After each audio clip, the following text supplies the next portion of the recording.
அனைவருக்கும் வணக்கம். நான் டாக்டர் ஜெனிஃபர் டயனா, இயற்கை மற்றும் யோகா மருத்துவர். ஸோ ஹெட்ஏக் அப்படிங்கிற ஒரு வார்த்தை பயன்படுத்தாதவர் யாரும் இல்லை. தலைவலி வந்தால் அந்த வலி வந்தவங்களுக்கு மட்டும்தான் தெரியும்.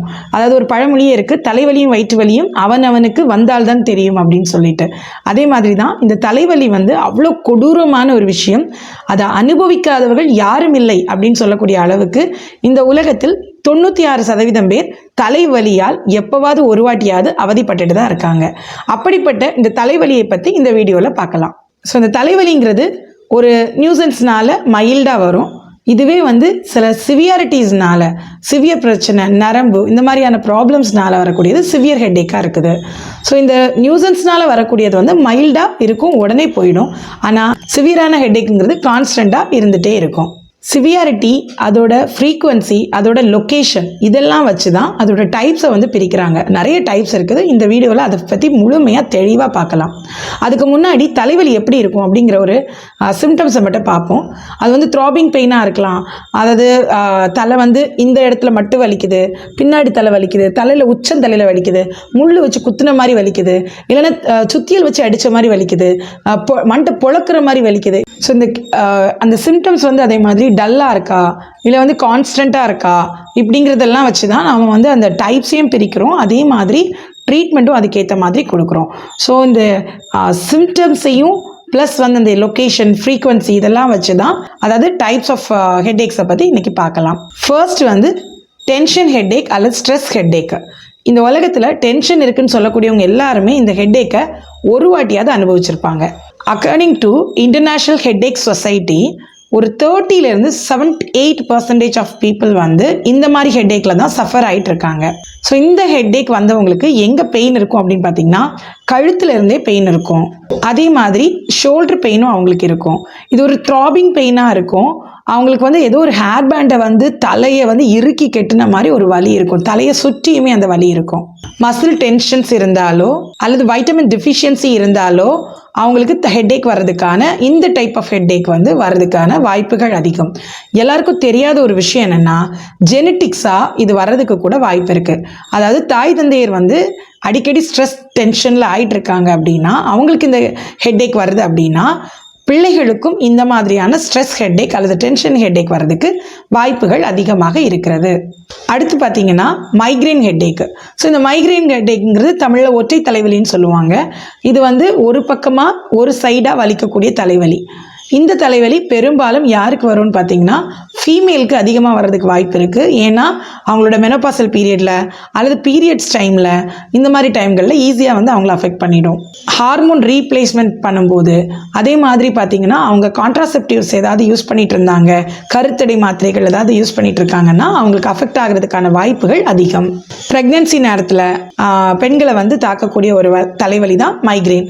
ஒரு லைட் சென்சிட்டிவிட்டி இருக்கக்கூடியவங்களுக்கு அல்லது ஒரு சவுண்ட் சென்சிட்டிவிட்டி, திடீர்னு காதில் ஒரு சின்ன சவுண்டு கேட்டால் கூட அவங்களுக்கு தலைவலி வரும். சில பேருக்கு பார்த்திங்கன்னா அந்த கல்யாண வீடுகளுக்கு போகும்போது பயங்கர சவுண்ட்ஸாக இருக்கும், அல்லது ஒரு பப்ளிக் மேடைகளில் ரொம்ப சத்தமாக பேசும்போது டிஜே கேட்கும்போது கூட தலைவலிக்கும். அந்த மாதிரி உள்ள தலைவலி சவுண்ட் சென்சிட்டிவ் உள்ளவங்களுக்கு. அதே மாதிரி லைட்ஸ், ஹெவி லைட், சன்லைட் ஹெவியாக பார்க்கும்போது, குறிப்பாக வெளியில் போயிட்டு வந்தாலே அந்த லைட் சென்சிட்டிவிட்டினால அவங்களுக்கு மைக்ரேன் ஹெட்டேக் வரும். இதுவும் ஒன் ஆஃப் த ஹெட்டேக்குக்கு காரணம். அடுத்தது பார்த்தீங்க அப்படின்னா, இந்த ஹெட்டேக் உள்ளவங்களுக்கு நாசியா, வாமிட்டிங் வர்றதுக்கு கூட வாய்ப்புகள் அதிகம். ஈவன் ஸ்டொமக் அப்செட் வர்றதுக்கும் வாய்ப்புகள் அதிகம். இந்த ஹெட்டேக் மினிமம் பார்த்தீங்கன்னா ஒரு 4 ஹவர்ஸ்லேருந்து மேக்ஸிமம் 3 டேஸ் வரைக்கும் லாஸ்ட் ஆகிறதுக்கான வாய்ப்புகள் அதிகம். மேலே தலையிலேருந்து ஏதோ தூக்கி வீசின மாதிரி வலிக்கும். அந்த மாதிரியான பெயின் இந்த மைக்ரேன் ஹெட்டேக்கில் அனுபவிப்பாங்க. அந்த மாதிரி தலையில், உச்சந்தலையிலேருந்து கழுத்துக்கு இந்த தலைவலி பரவும்.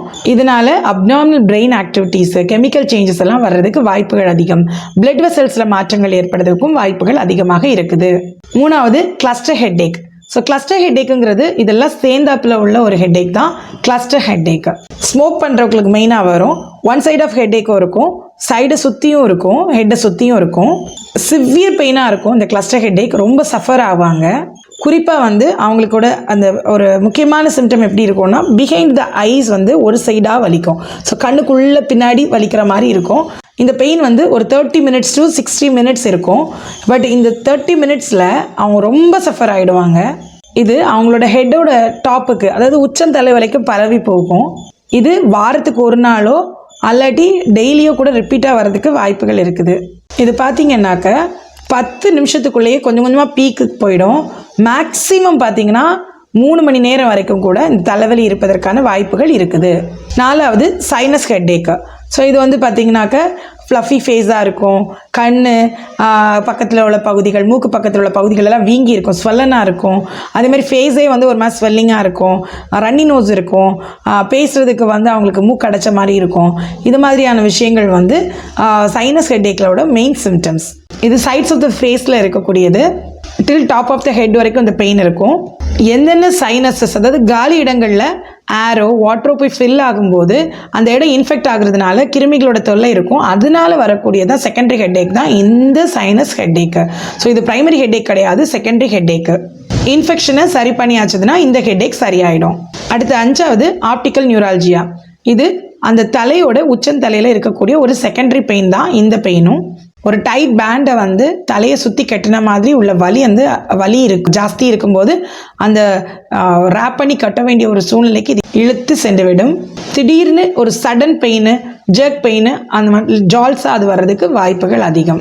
சில நேரங்களில் டிங்லிங் சென்சேஷனோடு அந்த பெயின் ஆரம்பித்து பெரிய பெரிய லெவலுக்கு அந்த பெயின் போயிடும். அடுத்தது ஹைப்பர் டென்ஷன் ஹெட்டேக்கு, அதாவது உயர் ரத்த அழுத்தத்தினால் வரக்கூடிய ஹெட்டேக்கு. இந்த ஹெட்டேக் வந்து இதுவும் ஒரு செகண்டரி ஹெட்டேக் தான். இதுவும் டாப் ஆஃப் த ஹெட்டில் தான் இந்த பெயின் இருக்கும். இந்த பெயின் இருக்கும்போது கிரேனியம் எல்லாம் வந்து ரொம்ப சென்சிட்டிவாக இருக்கும், பெயின்ஃபுல்லாக இருக்கும், நர்வ்ஸ் எல்லாமே ஸ்வெல்லனாக இருக்கும் இந்த இடத்துல. அதர் ஹெட்டேக் டைப்ஸ் அப்படின்னு சொல்லி பார்த்தாக்க மெடிக்கேஷன் ஓவர் யூஸ் ஹெட்டேக் இருக்குது. நிறைய மெடிசன்ஸை அடிக்கடி யூஸ் பண்ணுறதுனால ரீபவுண்ட் ஹெட்டேக்குன்னு சொல்லுவாங்க. அந்த இதனால் வரக்கூடிய ஹெட்டேக் இருக்குது. குறிப்பாக பெயின் மேனேஜ்மெண்ட்டுக்காக எடுக்கக்கூடிய மாத்திரைகளால் இன்னும் இந்த பெயின் வரும். அடுத்து தண்டர் கிளாப் ஹெட்டேக் அப்படின்னு சொல்லுவோம். எதனால அப்படின்னா ஹெட் இன்ஜுரி, அப்புறம் ஸ்ட்ரோக் வந்ததுனால, ப்ளீடிங் ஆகுறதுனால, பிரெயினில் ஏதாவது இஷ்யூஸ் இருக்கிறதுனால, நர்வ்ஸில் ஏதாவது, பிளட் வெசல்ஸில் ஏதாவது பிரச்சனைகள் இருந்தால் அவங்களுக்கு இந்த தண்டர் கிளாப் ஹெட்டேக் வந்து வர்றதுக்கான வாய்ப்புகள் அதிகம். அடுத்து ஸ்பைனல் ஹெட்டேக்கு.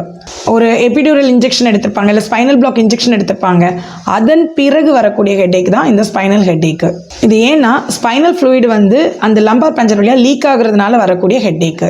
அடுத்து பார்த்தீங்கன்னா ஒரு முக்கியமான விஷயத்தை நம்ம தெரிஞ்சுக்கணும். பிரைமரி ஹெட்டேக்குக்கும் செகண்டரி ஹெட்டேக்குக்கும் என்ன வித்தியாசம் அப்படின்னு சொல்லிட்டு. பிரைமரி ஹெட்டேக் அப்படின்னா இன்டர்நேஷ்னல் சொசைட்டி என்ன சொல்லுது அப்படின்னா, brain, nerve, blood vessels, optical, இதில் ஏதாவது ஒரு பிரச்சனை வருது அப்படின்னா அது வந்து பிரைமரி ஹெட்டேக். செகண்டரி ஹெட்டேக்னா ஒரு ப்ரெக்னன்சி நேரத்தில், சிஸ்டமிக் கண்டிஷன் நேரத்தில், இல்லது ஒரு இன்ஃபெக்ஷன் நேரத்தில், ஒரு ஃபீவர் நேரத்தில், அதாவது ஏதாவது ஒரு டிசீஸ்னால வேறு ஏதோ காரணத்தினால அசோசியேட் ஆகி வரக்கூடிய ஹெட்டேக், அதுதான் செகண்டரி ஹெட்டேக்னு சொல்கிறாங்க. சொல்லப்போனால் poor stress management, depression, anxiety எல்லாமே இதுக்கு கீழே தான் வருது. இன்னும் ஒரு முக்கியமான விஷயம், poor life style changes, skipping meal பண்ணுறதுனால, சரியான தூக்கம் இல்லாததுனால, சரியாக தண்ணி குடிக்காதனால வரக்கூடிய ஹெட்டேக்கு கூட இந்த செகண்டரி ஹெட்டேக்கு கீழே தான் கொண்டு வராங்க. எமோஷனல் ஸ்ட்ரெஸ்ஸும் இந்த ஸ்ட்ரெஸ்ஸு கீழே தான் வருது. ஸோ இதுக்கு ட்ரீட்மெண்ட் பார்த்திங்கன்னா மல்டி மோடல் அப்ரோச் தான் கரெக்டான அப்ரோச். ஸோ அது ஃபார்மகாலஜிக்கல் அண்ட் நான் ஃபார்மகாலஜிக்கல் அப்ரோச்னு சொல்லுவோம். மாத்திரை போட்டு சரி பண்ணுறது ஒரு பக்கம், இன்னொரு பக்கம் பார்த்திங்கன்னா மாத்திரை போடாமல் நேச்சுரலான மெத்தடில் சரி பண்ணுறது. ஸோ நேச்சுரலான மெத்தடில் எப்படி நம்ம சரி பண்ணலாம் அப்படின்னு பார்த்தீங்க அப்படின்னா, ஒரு ஆவி பிடிக்கலாம், தண்ணி குடிக்கலாம். என்ன செகண்டரி ஹெட்டேக்காக இருந்ததுன்னா அதுக்கு ஏற்ற சொல்யூஷனை கொடுத்தாலே சரியாயிடும். ஸோ ஃபிசிக்கல் தெரப்பி கொடுக்கும்போது, relaxation therapy, yoga, meditation, breathing exercise கொடுக்கும்போதே ப்ரீதிங் அந்த ப்ராப்ளம்ஸ் வந்து சரியாக ஆரம்பிச்சிடும். இதை தவிர்த்து வந்து ஃபேஷியல் ஸ்டீம் எடுக்கும் பொழுது, கோல்டு கம்ப்ரஸ் கொடுக்கும்போது, ஹார்ட் ஒத்தடம் கொடுக்கும் பொழுது, இந்த மாதிரி ஒவ்வொரு இடத்துலையும் வந்து ஹெட்டேக் குறைவதற்கான வாய்ப்புகள் அதிகம். ஈவன் அக்குபஞ்சர் வந்து ரொம்ப அழகாக ஹெல்ப்ஃபுல்லாக இருக்கும். மட் தெரப்பி ஹெல்ப்ஃபுல்லாக இருக்கும். டயட் ரொம்ப ஹெல்ப்ஃபுல்லாக இருக்கும். தண்ணீரை வந்து அடிச்சிக்கவே முடியாது, தண்ணி குடித்தாலே நிறைய ஹெட்டேக் கம்மியாயிடும். ஸோ இந்த விஷயத்தை செஞ்சாலே நம்ம ஹெட்டேக்கை ஓவர் கம் பண்ண முடியும். So minimum 3 liters of water, yoga, exercises அல்லது ப்ரீதிங், இந்த மாதிரி ஏதாவது ஒன்று செஞ்சுட்டே இருக்கும்போது ஆட்டோமேட்டிக்கலி நம்ம என்ன செய்யலாம் அப்படின்னா டென்ஷன் ஃப்ரீயாகவும் இருக்கலாம், ஹெட்டேக் ஃப்ரீயாகவும் இருக்கலாம். இந்த ஹெட்டேக் டாப்பிக்கை பற்றி உங்கள் ஃப்ரெண்ட்ஸுக்கும் நீங்கள் ஃபேமிலிக்கும் ஷேர் பண்ணுங்கள். தொடர்ந்து நீங்களும் இந்த ப்ராப்ளம்ஸ்குள்ளே போயிடாதீங்க. இதற்கு இயற்கை மற்றும் யோகா மருத்துவத்தில் நிறைய ரிசல்ட்ஸ் இருக்குது. எங்களை சந்தித்து நீங்கள் ட்ரீட்மெண்ட்ஸ் எடுத்துக்கலாம், ஆலோசனைகள் பெற்றுக்கொள்ளலாம். நன்றி, வணக்கம்.